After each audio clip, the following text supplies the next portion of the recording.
Well, let's return to the Middle East, where tensions remain high in the holy city of Jerusalem as protesters, angered by the threat of evictions, clash with security forces. Hundreds of people have been injured as crowds threw stones and officers' fires stun grenades back. Israeli Prime Minister Benjamin Netanyahu says he supports the actions being taken by Israeli police. A struggle is taking place in the heart of Jerusalem. This is not a new struggle. This is a struggle between intolerance and tolerance, between law-breaking violence and law and order. This is not a mission that we can carry out without conflict from time to time with those same forces of intolerance that want to take away our rights. We are determined to ensure the rights of all, and this thing requires us from time to time to stand up and stand strong, as Israeli police and our security forces are doing now. We support them in this just struggle. Well, despite the unrest, the provocative Jerusalem Day parade celebrating the capture of East Jerusalem in 1967 has been given the green light to go ahead. Our Middle East correspondent Tom Joyner is with us. Tom, that parade is now just half an hour or so away, and there have been further clashes this morning. Things must be very tense there.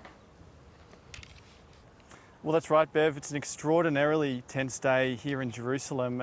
We've seen what has been escalating clashes between Palestinians and Israeli security forces over especially the last week, culminating over the last weekend, and they've continued into Monday. Clashes between Palestinians and Israeli security forces inside the old city just behind me started early this morning and continued right through to the early afternoon. We, as outsiders, have been barred from entering the old city. The Israeli police have shut it down, including to media, so we couldn't show you ourselves what's going on, but certainly we've been hearing and seeing small bangs and explosions over the last few hours. Each time that they occur, we've observed crowds of people dispersing on foot, including just here at the Lion Gate, which is one of the several entrances to the walled Old City. We've also seen Palestinian ambulances queuing to enter through the Lion Gate to help people inside. In fact, we just spoke a little earlier to the Palestinian Red Cross Society, who confirmed to us that as of about an hour ago, there were 305 Palestinians injured in today's clashes with Israeli security forces, 228 of those transferred to hospitals. Now, they've said the majority of those injuries are from the stun grenades, the rubber bullets, rubber-coated bullets fired by Israeli security forces, who have been using violent measures to counter the Palestinians over the last couple of days in particular. At the moment, there are around at least four or five critical cases that remain from today's violence, although that number could indeed go up. Indeed, as the day plays out. What has sparked this latest round of violence, Tom? Is it this Jerusalem Day parade, or is it these potential evictions that are now the subject of a Supreme Court hearing? Well, it's a combination, Bev. Really, the clashes over the morning here and also over the weekend are not an isolated incident. They've been building up steadily over the last several weeks of Ramadan here in Jerusalem, and they really stem back to the planned evictions of a number of Palestinian families from the Sheikh Jarrah neighbourhood, which is a residential neighbourhood just north of the old city behind me. A group of Israeli settlers had previously successfully petition for the eviction of these Palestinian families in an Israeli court. Their argument that the land on which those families had been living was previously Jewish land that predated the creation of Israel in 1948. Now, that case had been set to reach the Israeli Supreme Court on Monday today. However, at the 11th hour on Sunday, Israel's Attorney General managed to secure a delay for that hearing to be rescheduled for some time in the next month, although we're not certain when that will be yet. And really, it was that issue around Sheikh Jarrah and the planned evictions of Palestinians that really spread anger right throughout, not only the Palestinians here in East Jerusalem, but also throughout the occupied territories in the West Bank and also in Gaza.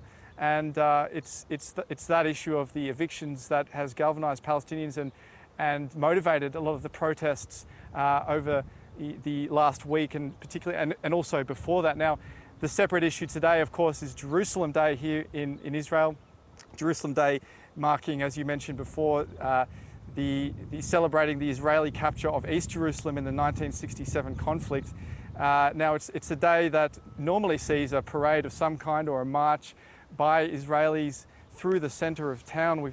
We're expecting that parade to happen any moment now. Israeli security forces have locked down some of the streets in Jerusalem, and certainly there had been fears that because of the nature of the celebration that it would have escalated violence today, and certainly we've seen some of that play out. Now, Jerusalem Day is not really a day celebrated by most Palestinians.